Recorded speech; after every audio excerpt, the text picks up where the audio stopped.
Mari kita berdoa. Bapa di surga, kami ucap syukur pada malam hari ini kami boleh mengawali untuk kelas mata kuliah baru spiritualitas Kristen. Kami mohon Roh Kudus menolong setiap kami di dalam belajar mengajar, dan khususnya saudara-saudara kami yang akan bergabung, biarlah Tuhan pimpin untuk bisa bergabung secepatnya bersama-sama dengan kami. Ampuni, sucikan kami dari segala dosa, dan penuhi kami dengan roh-Mu, sehingga kami dipenuhi dengan lapar dan haus akan kebenaran firman Tuhan, dan dipenuhi dengan roh yang semangat, giat, berkobar-kobar melayani bagi kemuliaan Tuhan. Singkirkan segala kuasa-kuasa kegelapan yang hendak mengganggu jalannya perkuliahan pada malam hari ini, dan mohon berkatilah juga untuk seluruh peralatan yang kami pakai. Dalam nama Yesus kami berdoa. Amin.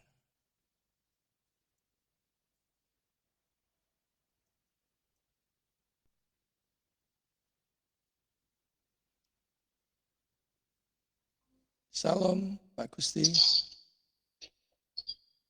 Oke, kita baru aja berdoa, kita mulai. Salam Pak, baru datang dari Denpasar. Wah, mantap. Cerah Pak di sana cuacanya? Pertemuan sama Tuhan Pak di Bali. Oh, mantap. Pak Mus ikut ya? Leo izin ya. Oh, oke, kita mulai ya kelas kita. Kita sudah berdoa baru aja. Baik, silakan di mute mic-nya. Kita mulai. Saya bagikan.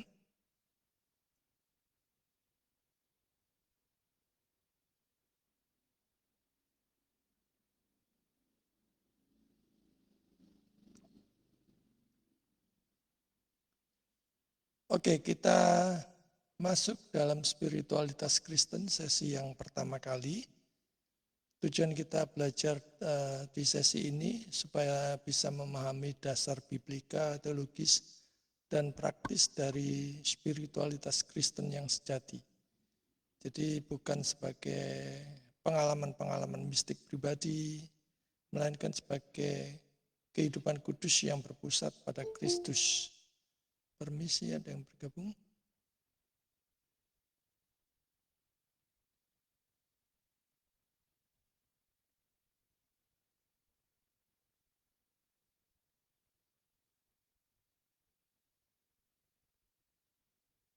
Shalom Pak Antok.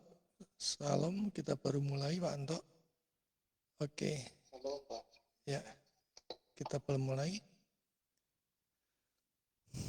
Jadi berusaha untuk memahami dasar biblika, teologis, dan praktis dari spiritualis Kristen yang sejati. Jadi bukan sebagai pengalaman mistik pribadi, melainkan sebagai kehidupan kudus yang berpusat pada Kristus, yang dipimpin oleh Roh Kudus, dan berakar pada firman Tuhan. Ini adalah 3 hal penting yang saudara di dalam kita belajar teologi ataupun belajar Alkitab.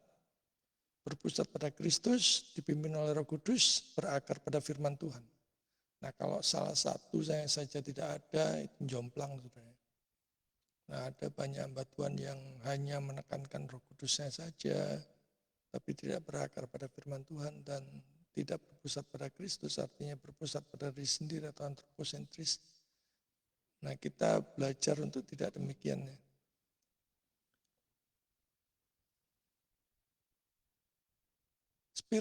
Spiritualitas Kristen adalah cara hidup yang berpusat pada hubungan pribadi dengan Allah melalui Yesus, yang dikerjakan dan diarahkan oleh Roh Kudus, serta diwujudkan dalam ketaatan, ibadah, dan transformasi hidup.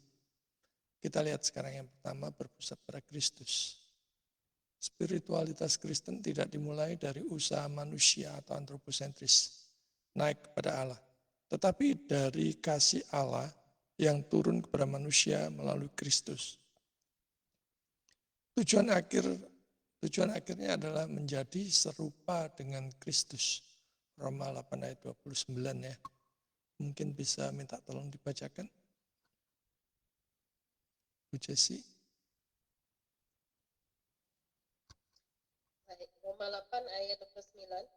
Sebab semua orang yang dipilihnya dari semula, mereka juga ditentukannya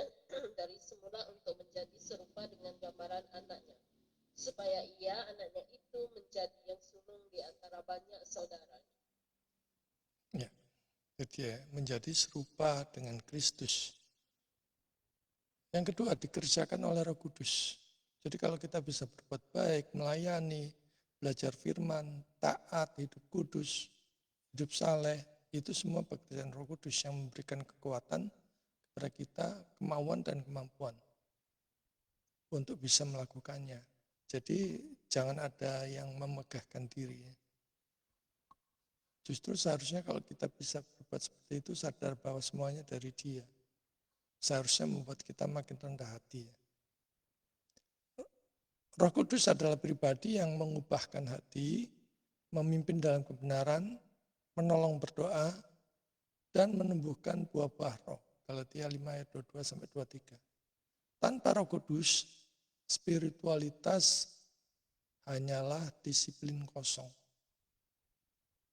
Banyak orang menganggap dirinya benar-benar baik, cukup baik, bisa berbuat baik, tapi dia mengandalkan logika dan kehendak dirinya sendiri atau antroposentris. Itu spiritualitas yang kosong sebenarnya tanpa dipimpin oleh Roh Kudus. Karena kalau Roh Kudus itu selalu mengarahkan kita pada juru selamat, pada Kristus. Tapi kalau mengarahkan pada ketenaran dirinya sendiri, populernya diri sendiri, kemampuan diri sendiri, yaitu kuasa lain. Yang ketiga, berakar pada firman Tuhan. Firman adalah fondasi utamanya. Jadi spiritualitas Kristen bukan mistik tanpa arah, tetapi hidup yang dibentuk oleh kebenaran Alkitab. Kita lihat ya 2 Timotius 3 ayat 16-17. Siapa saja boleh? 2 Timotius 3 ayat 16-17. Segala tulisan atau kitab yang diilhamkan Allah memang bermanfaat untuk mengajar, untuk menyatakan kesalahan, untuk memperbaiki kelakuan, dan untuk mendidik orang dalam kebenaran. Dengan demikian, tiap-tiap manusia kepunyaan Allah diperlengkapi untuk setiap perbuatan baik. Nah ini yang sering kali dilupakan ya. Banyak yang hamba-hamba Tuhan khususnya yang sudah berpendidikan tinggi, sudah S2, S3, profesor, doktor, akhirnya berhenti belajar. Akhirnya cuma mengandalkan kepintarannya, mengandalkan kefasilitaannya. Nah itu berpotensi untuk menyesatkan dan disesatkannya. Berpotensi juga untuk tergelincir. Tapi kalau kita mendasarkan pelayanan kita dalam hal apapun pada firman Tuhan, sebenarnya tidak akan mudah goyah ya, oleh berbagai ombang-ambing pengajaran ya, maupun rupa-rupa pengalaman-pengalaman maupun praktek kesaksian. Karena saudara mendasarkan fondasi yang sangat kuat yaitu firman Tuhan, bukan pada diri saudara sendiri. Yang keempat, diwujudkan dalam relasi dan komunitas. Spiritualitas bukan sesuatu yang hanya bersifat pribadi. Gereja tubuh Kristus adalah tempat pertumbuhan iman yang saling membangun, saling menguatkan, saling bersekutu di dalam kasih. Membangun, menguatkan, bersekutu dalam kasih. Ini ya ciri-cirinya ya. Kalau saudara lagi merintis gereja ataupun persekutuan, usahakan minimal 3 ini. Saudara tanamkan dalam persekutuan saudara, dalam komsel saudara, dalam gereja saudara yang saudara rintis. Minimal 3 ini ada, saling membangun, saling menguatkan, bersekutu dalam kasih. Belajar berbuat disiplin dan tegas ya, kalau misalnya ada yang saling menghancurkan fitnah sana sini, langsung dikeluarkan saja. Ekskomunikasi. Karena itu akan merusak persekutuan. Orang yang saling menjelekkan, yang saling mempergunjing, mencemooh, itu akan merusak. Jadi peringatan 1, 2, 3, kalau tidak mau tetap terus seperti itu ya di siasat gereja. Siasat gerejanya tentu sesuai dengan gereja saudara masing-masing ya. Sesuai dengan kondisi gereja saudara. Bagaimana baiknya orang ini diapakan di siasat gereja. Yang kelima, terlihat dalam praktek hidup sehari-hari. Spiritualitas Kristen itu menyentuh seluruh aspek kehidupan, baik kehidupan doa, ibadah, pelayanan, etika, kekudusan, pengorbanan, dan kasih kepada sesama. Ingat, teladan kita itu Yesus ya, yang rela berkorban. Kalau kita sebagai pengikutnya, apalagi hamba Tuhan, apalagi gembala, tidak berani berkorban, ya repot saudara, tidak meneladani Yesus seperti. Misalnya ada acara apa gitu di gereja, dia jemaatnya tidak ada yang mau berkorban, ya repot. Berkorban itu macam-macam ya, boleh berkorban dana, tenaga, pikiran, terus pendapat, itu macam-macam ya. Jadi harus kita rela berkorban untuk kemajuan bersama. Inti dari gereja itu kemajuan bersama. Jadi bukan perorangan. Spiritualitas yang sehat bukan hanya merasakan Allah, tetapi juga menghidupi kehendak Allah. Apa yang Allah kehendaki untuk kita lakukan? Selalu bertanya seperti itu. Demikian juga dalam kita merintis persekutuan pos PI ataupun gereja ataupun komsel ataupun persekutuan. Tanyakan apa yang Allah kehendaki untuk kita lakukan. Ya kayak STOS ini sudah berkembang dengan beberapa metode ya. Dulu kan namanya bukan STOS. Dulu namanya DEPS. Dari pemuritan ya. Cuman saya berpikir bahwa pemuritan itu hanya metode ya. Pemuritan itu tidak boleh lepas dari pengajaran. Inti dari pemuritan adalah pengajaran. Kalau pengajarannya itu benar, maka murid yang genuine itu pasti mempunyai hati digerakkan oleh Roh Kudus untuk memberitakan firman Tuhan. Untuk mengabarkan Injil, mengerjakan misi, keluar dan sebagainya. Jadi itu yang organik, pemuritan yang organik. Nah, sedangkan metodenya itu hanya sebagai pelengkap ya. Misalnya bagaimana kita mendekati orang, bagaimana kita terus memuridkan dia, memberikan perhatian, nah itu bagian dari metode. Jadi bukan penekanan utama. Penekanannya adalah justru orang itu mengenal Allah dan meneladani dia. Bagaimana meneladani dia kalau misalnya dia tidak rajin membaca firman Tuhan, tidak rajin mengikuti acara-acara yang rohani, pengetahuannya tidak diasah. Saudara. Yang keenam, mempunyai tujuan, yaitu kemuliaan Allah.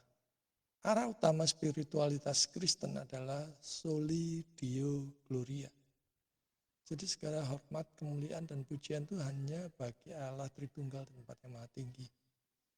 Jadi saudara membuka pos PI, saudara lakukan pelayanan kunjungan, memberikan pelayanan sosial, bantuan bencana alam, atau pelayanan apapun. Selalu motivasinya adalah untuk kemuliaan Allah Tritunggal. Bukan untuk kemuliaan kita. Singkirkan kemuliaan kita, sinode kita, kelompok kita. Kemuliaan itu harus 100% untuk dia tempat yang maha tinggi. Jadi di dalam pekabaran Injil ataupun pemuritan ataupun misi itu harus tujuan akhirnya untuk kemuliaan Allah. Jadi bukan yang lain. Bukan supaya saudara terkenal, bukan supaya saudara dapat keuntungan dari pelayanan itu ataupun supaya gereja saudara lebih besar, bukan. Tujuan utamanya adalah kemuliaan Allah. Makanya banyak STT yang tidak maju karena mereka tujuannya hanya sekedar jumlah ya, supaya jumlah mahasiswanya banyak, supaya dapat murid banyak. Karena tujuannya bukan kemuliaan Allah, saudara. Kalau tujuan saudara kemuliaan Allah, saudara akan tidak peduli apakah itu banyak orang atau tidak. Urusan banyak orang yang hadir atau tidak itu otoritas Roh Kudus. Sepanjang kita sudah berusaha semaksimal mungkin.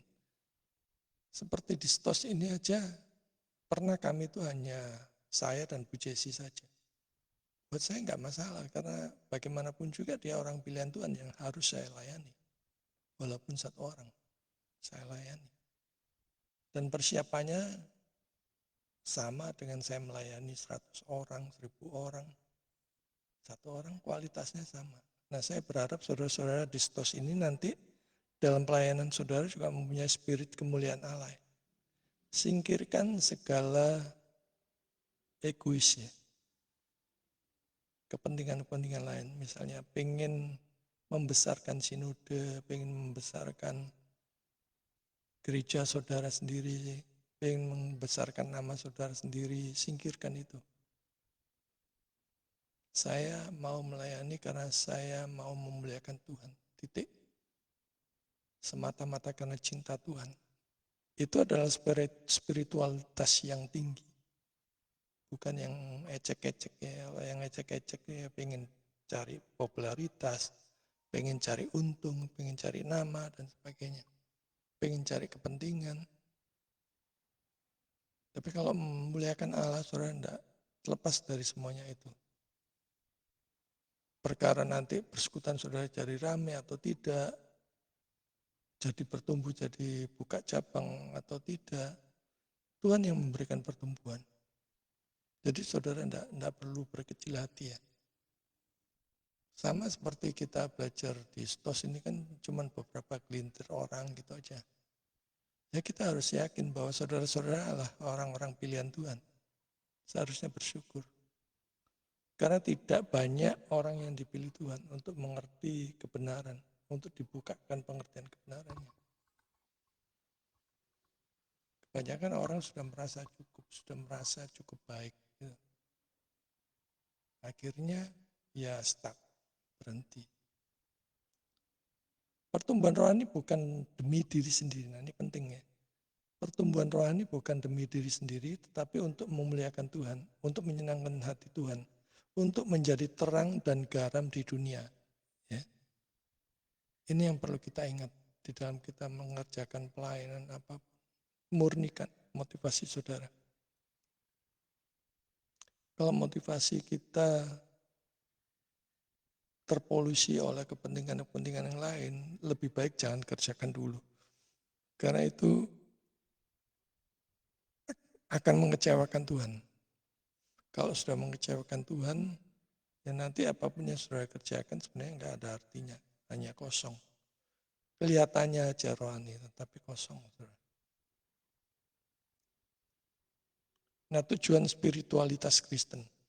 Tujuan utama spiritualitas Kristen bukan sekedar pengalaman rohani, karena kalau orang cerita betapapun hebatnya pengalaman, itu bukan standar kebenaran ya. Standar kebenaran itu cuma firman Tuhan. Pengalaman-pengalaman betapapun hebatnya, itu bisa ceritanya bisa ditambahi, bisa dikurangi. Ada yang gabung?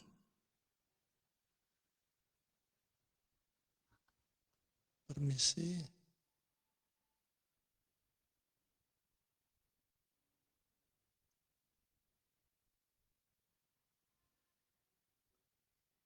Shalom, selamat malam Bu Yeni.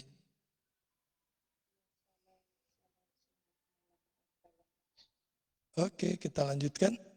Jadi saya ulang ya, dari sini aja yang penting.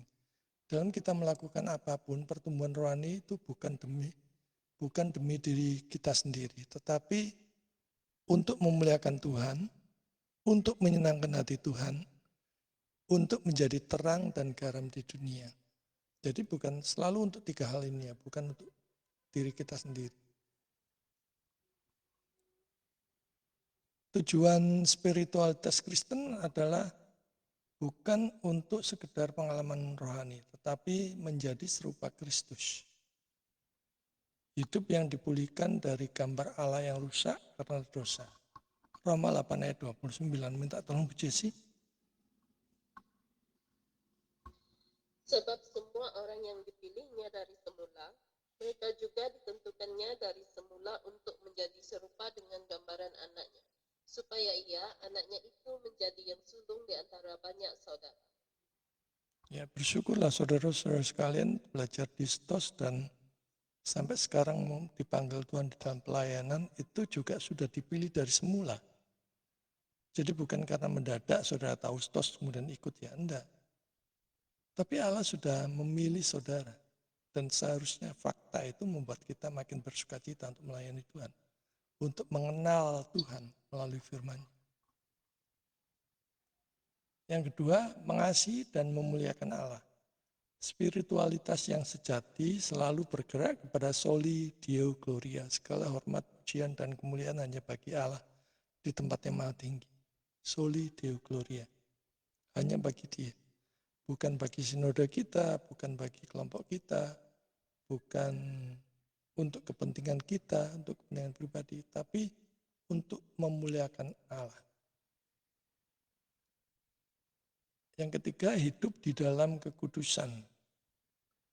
Pengudusan adalah tanda pertumbuhan rohani. 1 Tesalonika 4 ayat 3.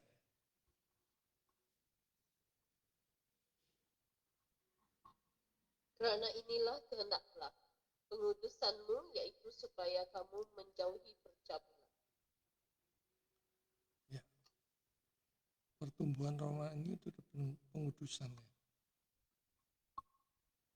Mungkin di dalam pelayanan itu ada orang yang canggung ya. Kalau melihat masa lalunya, melihat perbuatan-perbuatan jahatnya. Saudara, Tuhan memanggil kita itu apa adanya. Tuhan menerima kita apa adanya. Tidak peduli masa lalunya begitu gelap, begitu kelam, hitam legam. Tuhan itu pencipta. Dia bisa memurnikan, bisa mengkuduskan, melayakkan Dia. Tapi kita juga punya tanggung jawab untuk berjuang mengatasi kelemahan-kelemahan kita yang menjadi dosa-dosa kita. Kan ada yang kelemahannya berdusta, sedikit-sedikit berdusta, ya itu harus berjuang diatasi juga dengan mengandalkan Roh Kudus. Ada yang kelemahannya pelit misalnya. Aduh, bayar 50.000 aja setengah mati beratnya. Tapi kalau untuk dipakai hobi yang mahal-mahal, royal, saudara, untuk hal yang bernilai kekalan, dia sangat pelit. Tapi memang begitulah natur orang berdosa. Terus ada yang kelemahannya mungkin korupsi, tamak, rakus. Tidak berhenti-berhenti kalau tidak tertangkap. Ada yang kelemahannya berzina, terus berzina kalau belum ketahuan. Nah, semua masing-masing punya kelemahan, setiap orang percaya. Tapi punya tanggung jawab untuk berjuang mengatasinya dengan kekuatan dari Tuhan, bukan dari kekuatan dirinya sendiri. Yang keempat, berbuat dalam kasih dan pelayanan. Spiritualitas tidak berhenti pada diri sendiri, tapi mengalir kepada orang lain. Galatia 5 ayat 22 sampai 23. Tetapi buah roh ialah sukacita, damai sejahtera, kesabaran, kemurahan, kebaikan, kesetiaan, kelemah lembutan, penguasaan diri. Tidak ada hukum yang menentang hal-hal itu. Tentu kita sebagai natur orang berdosa, tidak ada yang sempurna ya. Yang namanya orang berdosa selalu ada cacat celah. Tapi paling tidak kalau kita sungguh-sungguh hidup di dalam kekudusan, berjuang untuk hidup kudus, untuk taat kepada Tuhan, Roh Kudus pasti menyertai kita, pasti memampukan kita. Tentu memang banyak cobaan, tawaran, tapi kita pasti dihindarkan, saudara. Kalau kita niat untuk menghindarinya, untuk berjuang, untuk mengatasinya. Yang kedua, unsur-unsur utama spiritualitas Kristen. Yang pertama, firman Tuhan. Firman Tuhan ini fondasi utama. Tanpa firman, spiritualitas kehilangan arah.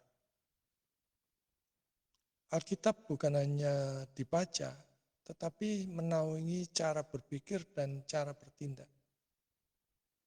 Jadi bukan hanya sekedar baca teksnya gitu ya. Tetapi cara berpikir kita dan bertindak kita hidup selaras dengan firman Tuhan. Yang berikutnya adalah doa. Relasi intim dengan Allah. Doa adalah nafas rohani yang menguatkan iman kita, memberikan motivasi kita mengarahkan hidup pada kehendak Allah. Banyak orang yang menjalani hidup itu tersengal-sengal atau capek karena dia menuruti kehendak dirinya sendiri, bukan kehendak Allah. Capek sendiri, frustasi sendiri, ya semuanya persoalan dibuat-buat sendiri. Tapi kalau di dalam doa kita mempunyai relasi yang intim dengan Allah, doa itu akan menguatkan iman kita. Walaupun banyak problem masalah ya, kita akan dikuatkan. Dan itu memurnikan motivasi kita. Melakukan segala kebaikan, kesalehan, semata-mata karena cinta Tuhan. Jadi bukan pamrih ya. Itu bedanya orang percaya dan orang dunia. Kalau saudara mengerjakan perbuatan baik karena pamrih, misalnya pengen dapat berkat lebih banyak 100 kali lipat atau apa. Misalnya pengen lebih dikenal, lebih populer, nah itu motivasinya kacau balau ya. Jadi mengarahkan hidup kita ini pada kehendak Allah. Alkitab mengajarkan Allah berdaulat, manusia bertanggung jawab. Walaupun semua itu yang terjadi adalah kehendak Allah, tapi yang belum terjadi itu kan kita bisa minta hikmat Allah untuk menjalani hidup yang selaras dengan firman Tuhan. Ibadah. Perjumpaan dengan Allah sebagai pusat hidup. Ibadah itu meliputi pujian, pengajaran, sakramen, dan ketaatan. Kemudian ada koinonia, komunitas. Pertumbuhan rohani tidak terjadi sendirian. Jadi ada accountability, ada penguatan, dan pelayanan di dalam tubuh Kristus. Nah ini banyak yang hilang di dalam banyak gereja ya. Koinonia ini. Kalau gereja mula-mula itu kan saling mendukung ya. Harta yang berkelebihan mencukupkan yang kekurangan. Semua harta bersama untuk kemajuan bersama. Nah kalau sekarang banyak gereja yang hilang ya spirit yang seperti itu. Oh yang penting gerejaku gede, jemaatnya banyak, tidak peduli dengan gereja yang lain. Nah ini bukan tipe gereja mula-mula ya. Gereja mula-mula itu peduli. Saling menguatkan, saling melayani di dalam tubuh Kristus. Yang berkelebihan mencukupkan yang kekurangan.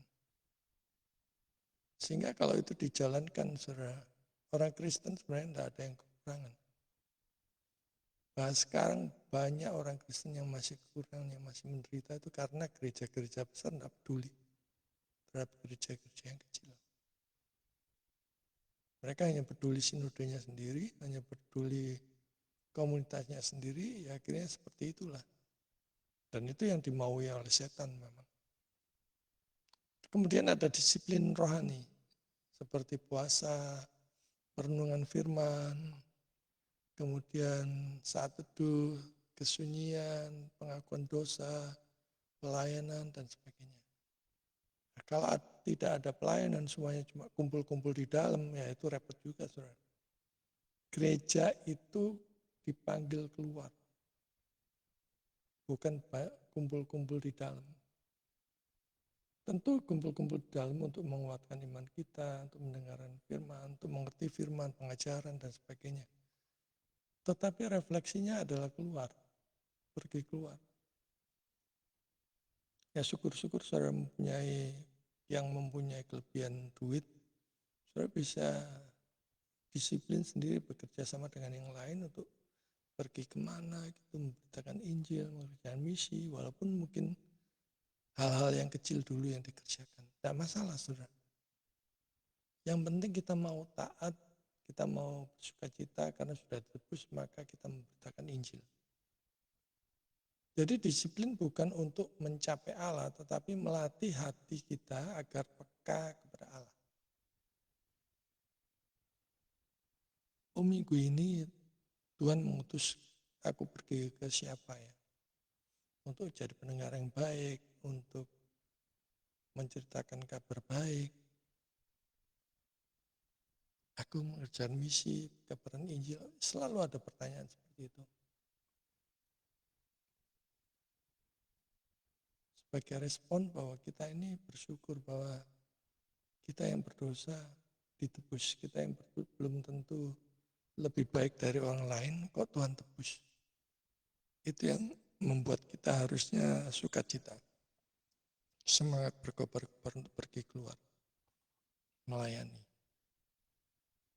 Nah sekarang perbedaan spiritualitas Kristen dan non-Kristen. Kalau spiritualitas Kristen itu berpusat pada Kristus, bukan diri sendiri. Spiritualitas dunia itu seringkali berfokus pada self-healing, self-empowerment, self-enlightenment. Ini dia. Pengen diatasi sendiri, pengen dengan cara dan kekuatannya sendiri, pengen ya tanya-tanya sendiri, dijawab-jawab sendiri, pencerahan dari dirinya sendiri. Kalau saya menyebutnya, saya pernah membahas itu dalam satu khotbah itu, orang Kristen narsis dan naif. Seolah-olah merasa bisa segalanya. Tidak bisa, saudara. Kita di luar Tuhan itu kacau balau pasti. Spiritualitas Kristen adalah God-centered, bukan self-centered. Berpusat pada Allah, berpusat pada Kristus, bukan berpusat pada diri sendiri. Yang kedua, berdasarkan wahyu. Jadi bukan intuisi. Spiritualitas Kristen itu wahyu, firman Tuhan. Sedangkan spiritualitas dunia itu memakai meditasi kosong atau energi universal. Kristen berakar pada firman yang objektif. Firmannya sudah ada kok tidak dipelajari.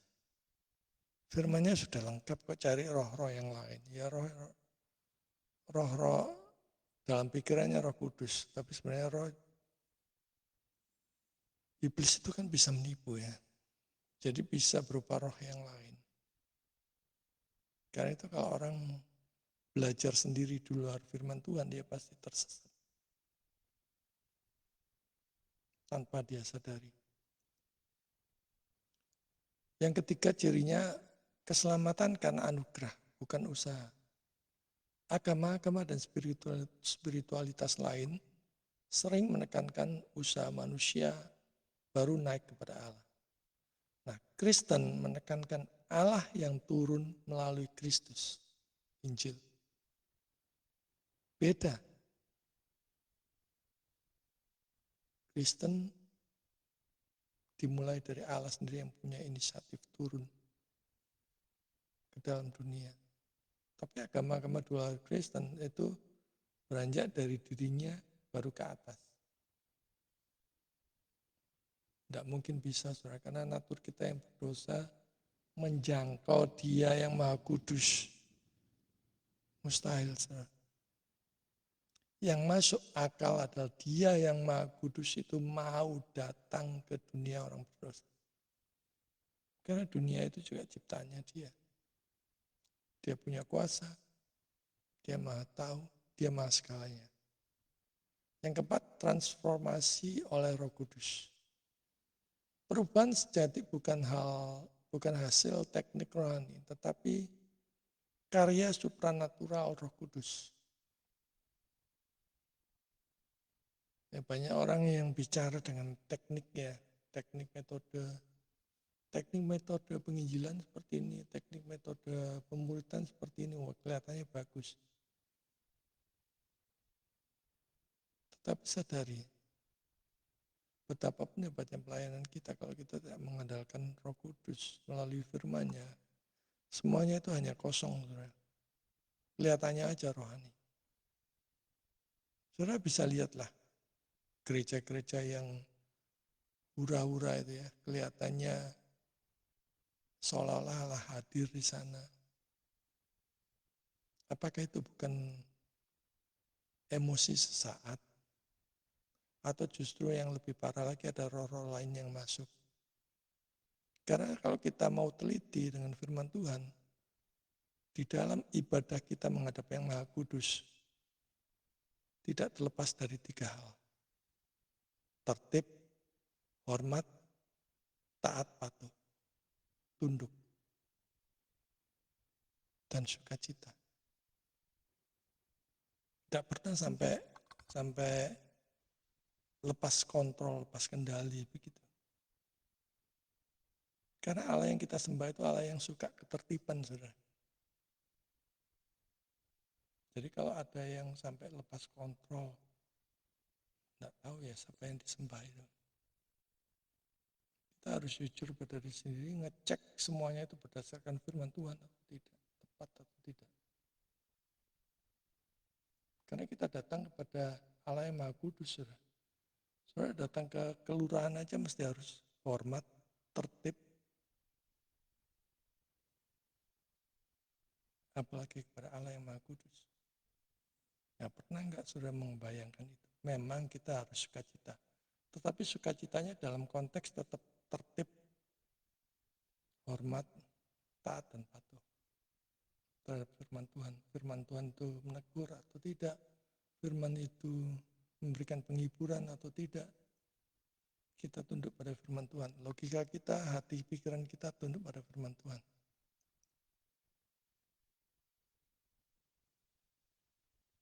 Nah sekarang kita lihat pandangan Reform tentang spiritualitas Kristen. Itu menekankan bahwa Allah yang berdaulat. Roh Kudus yang memulai, yang mengerjakan, dan yang menyempurnakan pertumbuhan rohani. Coba kita lihat di Filipi 1 ayat 6.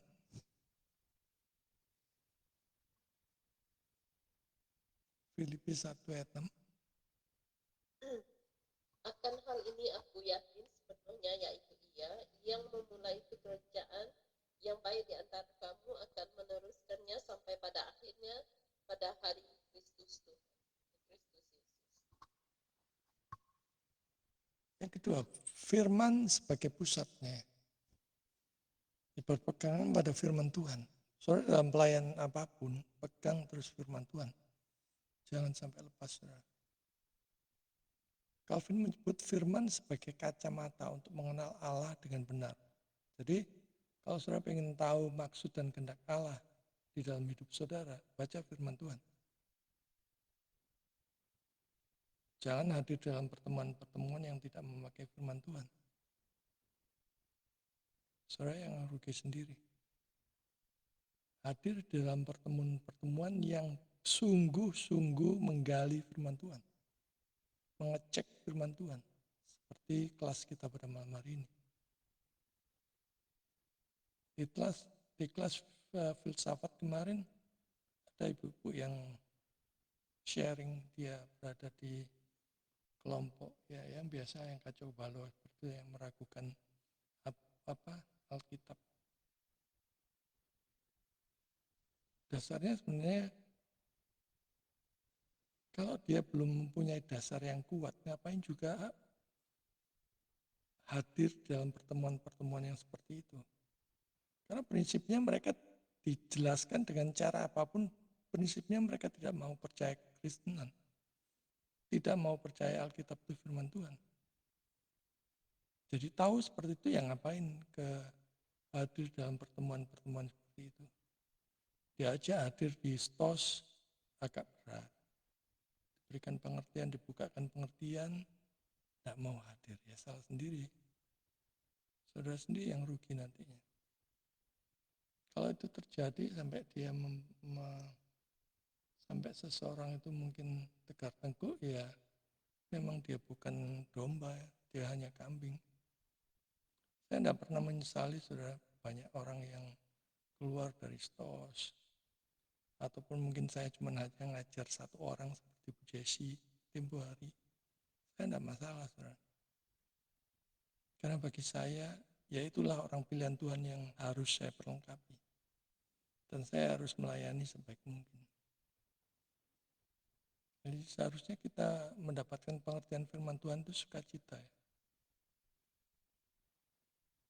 Jadi dengan semangat, lapar dan haus dengan firman Tuhan. kalau nggak lapar dan haus dengan firman Tuhan ya nggak tahu apakah Kristen sungguh-sungguh atau Kristen KTP. Yang ketiga, anugerah sebagai dasar. Semua pertumbuhan rohani adalah sola gratia. Hanya oleh anugerah. Termasuk saat ini kita belajar itu juga hanya karena anugerah. Kalau tidak beroleh anugerah, nggak mungkin saudara capek-capek belajar. Yang kelima, kehidupan nyata sebagai ibadah. Seluruh hidup kita adalah ibadah. Roma 12 ayat 1 ya. Coba dibacakan.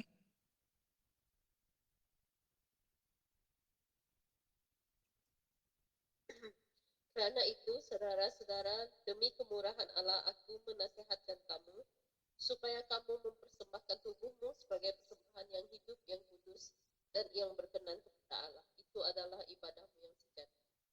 Nah, yang kelima, komunitas dan liturgi yang sehat. Gereja, sakramen, dan pelayanan firman adalah alat-alat anugerah untuk pertumbuhan rohani kita. Nah, kalau gereja tidak mau ada liturgi, ya nggak tahu saudara larinya kemana. Karena liturgi dibuat untuk kita supaya fokus, supaya terkendali. Fokus terhadap firman Tuhan. Jadi spiritualitas Kristen itu hidup yang dipimpin Roh Kudus, yang berpusat pada Kristus, yang berakar pada firman, yang bertumbuh dalam komunitas dan terwujud di dalam kekudusan pelayanan demi kemuliaan Allah. Oke, kita masuk ke sesi tanya jawab. Silakan.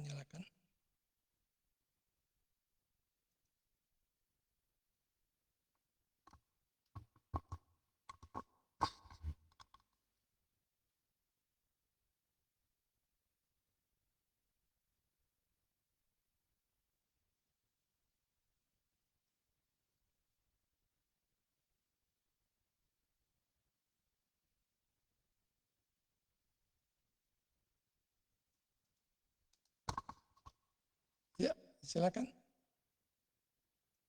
Pak Anto? Bu Yeni, silakan. Atau Pak Gusti, Pak Max, Bu Jesse, silakan.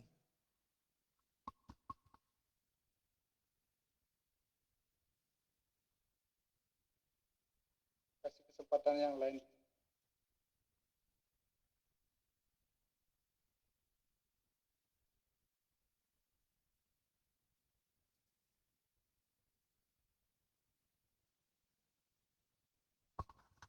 Silakan yang mau sharing. Boleh. Pak Max. Salam Pak. Iya, shalom Pak Anto, silakan. Biasanya di sini yang sering menjadi bahan pertimbangan itu biasanya kalau kita lain organisasi biasanya ya. Sebenarnya kalau dipikir secara organisasi sih sama, tetapi biasanya kalau lain organisasi itu biasanya cara ibadah tata liturgi yang seperti yang dibahas barusan itu seperti yang menyembah Tuhan dengan cara menurut konteks Alkitab yang dibilang tertib, taat, dan menghormati hadirat Tuhan itu biasanya ada juga yang sampai kayak seperti kesurupan seperti itu. Jadi apakah mereka itu benar-benar memakai seperti bahasa roh, apakah itu memang benar-benar seperti itu atau memang itu dibuat-buat atau memang itu benar-benar gitu Pak maksudnya. Ya, bahasa roh kalau kita lihat konteksnya dalam Kisah Para Rasul itu, mereka saat itu berbicara konteksnya firman Tuhan. Jadi mereka berbicara dalam bahasa-bahasa lain, bahasa Arab, bahasa selain bahasa Yahudi mereka ya. Jadi bukan bahasa yang sia-sia seperti sawala-wala apa itu, bukan itu. Konteksnya berbicara bahasa lain yang bisa dimengerti. Dan bukan bahasa yang sia-sia, tetapi bahasa konteksnya memberitakan firman. Karena saat kita memberitakan firman, mereka bisa dibangun. Tapi kalau misalnya konteksnya bahasa yang sia-sia, mereka dibangun dengan apa? Dan lagi kalau kita lihat di konteksnya, itu bahasa roh yang kacau balau seperti itu tanda bukan untuk orang beriman. Tapi nubuatan atau memberitakan firman Tuhan itu tanda untuk orang beriman. Coba dilihat konteksnya di dalam 1 Korintus 14 ya. Itu konteksnya mereka berbicara dalam bahasa-bahasa yang lain. Kalau kita lihat dari bahasa roh yang asli itu kan yang dari Kisah Para Rasul ya, waktu peristiwa Pentakosta itu. Jadi ada yang mentafsirkan mereka meskipun dari Yahudi, mereka berbicara bahasa lain, bahasa Arab, bahasa apa saja yang disebut di situ. Tapi ada juga yang mengatakan mereka pada waktu berkhotbah itu sudah bicara bahasa lain. Jadi itu seperti itulah bahasa roh yang asli. Sama seperti misalnya kalau kita mendengar cerita zaman dulu ya, penginjil Belanda itu tidak tahu bahasa Jawa.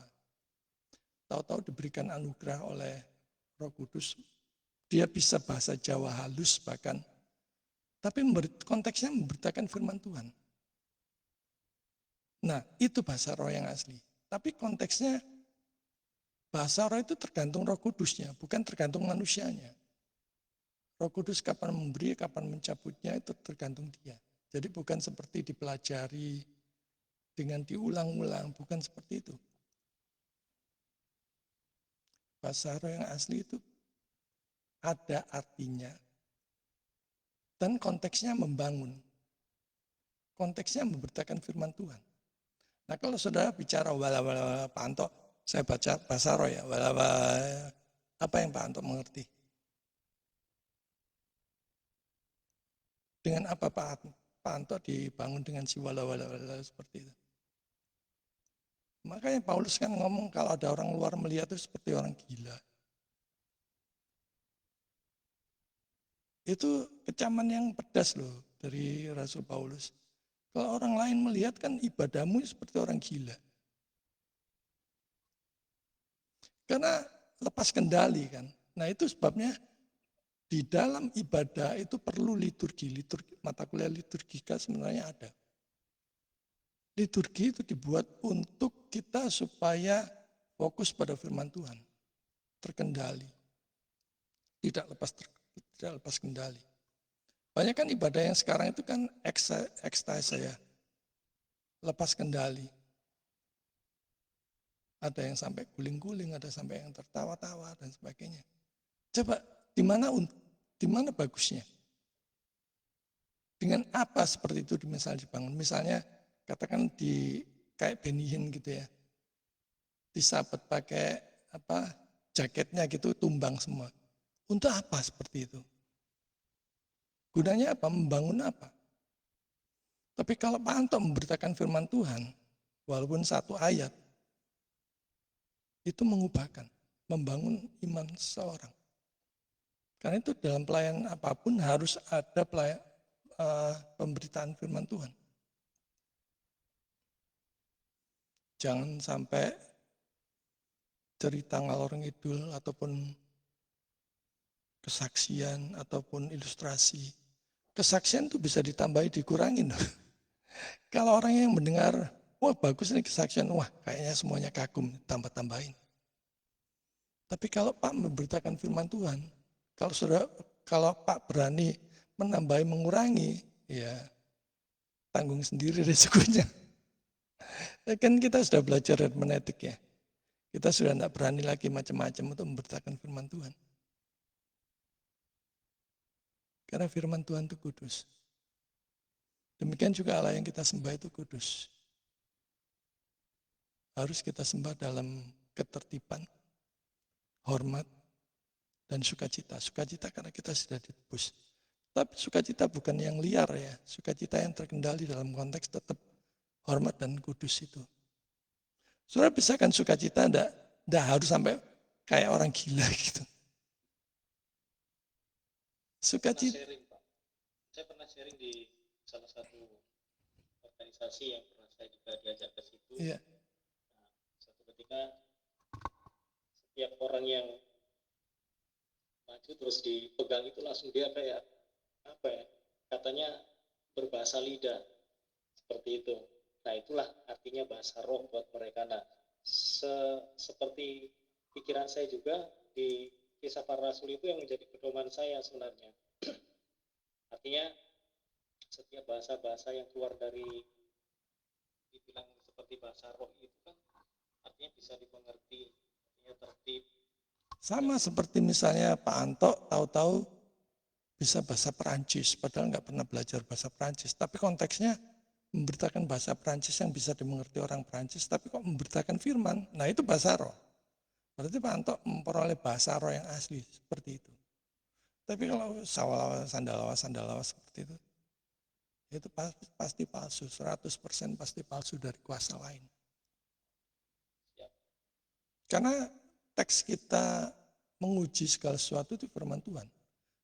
Cocok enggak firman Tuhan? Firman Tuhan katakan bahasa roh yang kacau balau seperti 1 Korintus 14 itu, tanda bukan untuk orang beriman. Nah ini yang jarang diberitakan oleh firman Tuhan, oleh hamba Tuhan. Coba dibaca. Kalau kamu berbicara yang kacau itu tanda bahwa kamu bukan orang beriman. Tidak berani dia baca itu. Coba dicari di 1 Korintus 14 tuh. Cari kata tanda gitu. Tanda bukan orang beriman. Di handphone kan ada, bisa cepat. Kalau di handphone bisa cepat. Cari tanda gitu aja.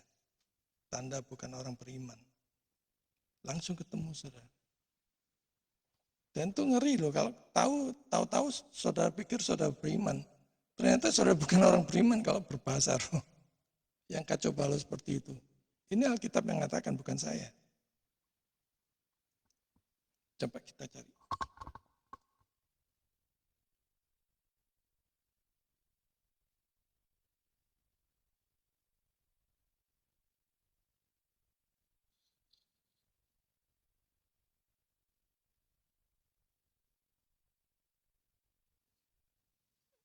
Satu Korintus 14 ayat 22. Pak Anto bisa bacakan 1 Korintus 14 ayat 22. Ya.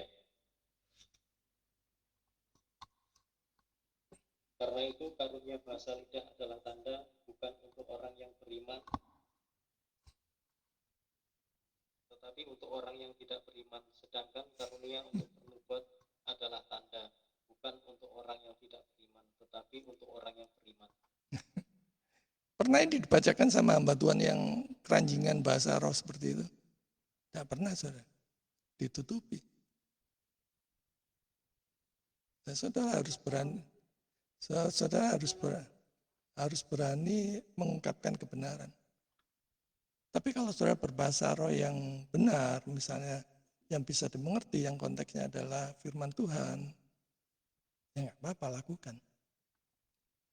Kalau saudara katakan Bu Yeni bicara bahasa Inggris ya, kan ada banyak orang Indonesia yang nggak ngerti. Ada yang menafsirkannya. Nah, dengan tafsiran yang disampaikan firman Tuhan oleh Bu Yeni itu, akhirnya jemaat dibangun kan. Nah kalau misalnya Bu Yeni, mereka dibangun apa gitu? Dibangun dari apa? Nah itu yang mesti kita.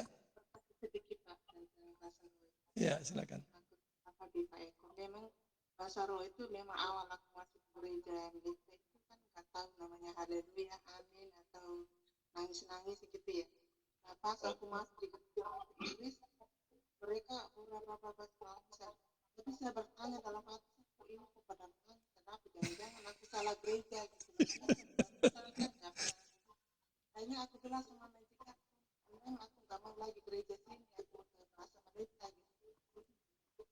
Bu Yeni sekarang bikin komunitas sendiri aja. Kalau tahu seperti itu bikin komunitas sendiri aja, termasuk saatnya mulai memimpin komunitas yang baru. Dengan kalau Gereja bahasa Malaysia itu kok sama juga bahasa roh ya. Lama-lama akhirnya jadi aku ngerti di dalam Korintus yang itu kalau orang beriman masuk di dalam jemaat kata dia berkata bahwa kamu gila gitu. Jadi aku pada waktu itu mulainya ya jangan ikut gila. bahasa roh dan juga saya bersaksi di gereja lagi. Yang penting sekarang udah tahu, jangan ikut-ikutan lagi sudah. Biarkan aja mereka yang gila-gila aja yang seperti itu. Bahasa mulut saya tidak mulut itu tidak bisa ditahan. Jadi ketika saya alami Tuhan itu, yang dulu yang kata berdoa, kata anaknya, saya kadang-kadang macam Tuhan itu kalau sudah berbahasa roh di dalam diri kita itu pernah diam. Jadi saat kita jemaat masuk, kadang-kadang komentar, kadang-kadang kita itu kayaknya masuk hadirat Tuhan komentar gitu, apalagi bahasa roh. Seandainya aku berdoa dalam bahasa dunia, kita kalau kayak gimana pakai bahasa roh baru hadirat Tuhan itu aku merasakan. Yaitu kalau perasaan sendiri ya seperti itu. Ingat natur orang berdosa, kita perasaan kita kacau balau. Standar kita firman Tuhan. Jadi pegang firman Tuhan, termasuk jangan percaya terhadap diri sendiri ya. Banyak dunia kan mengajarkan percaya pada diri sendiri. Apa yang bisa dipercaya dari diri sendiri? Natur kita yang berdosa. Karena logika hati pikiran kita bisa menipu juga kok. Yang baik bisa dibilang salah, yang salah dibilang. Makanya salah satu standar ukuran orang percaya itu cuma kitab suci. Sudah pegang kitab suci itu aja. Jangan yang lain. Gitu. Wah sudah jam 8. Ada Pak Gusti, Bu Jesi, Pak Max? Tidak ada ya, waktu kita sudah habis sebenarnya. Silakan WA saya nanti kalau kurang. Kita bersyukur, Pak Gusti minta tolong pimpin kita dalam doa tutup. Ya. Mari kita berdoa. Puji dan syukur kami diberi Tuhan di pengajaran yang sedang kami dapatkan melalui narasumber hamba-Mu adalah menjadi pedoman dalam kehidupan kami untuk kami boleh melakukan kehendak-Mu ya Tuhan. Terima kasih Tuhan. Doa kami berdoa dan bersyukur hari ini. Amin. Amin. Terima kasih semuanya, Bu Jesi, Bu Yeni, Pak Anto, Pak Max, Pak Gusti. Shalom. Sampai ketemu Rabu. Tuhan berkati.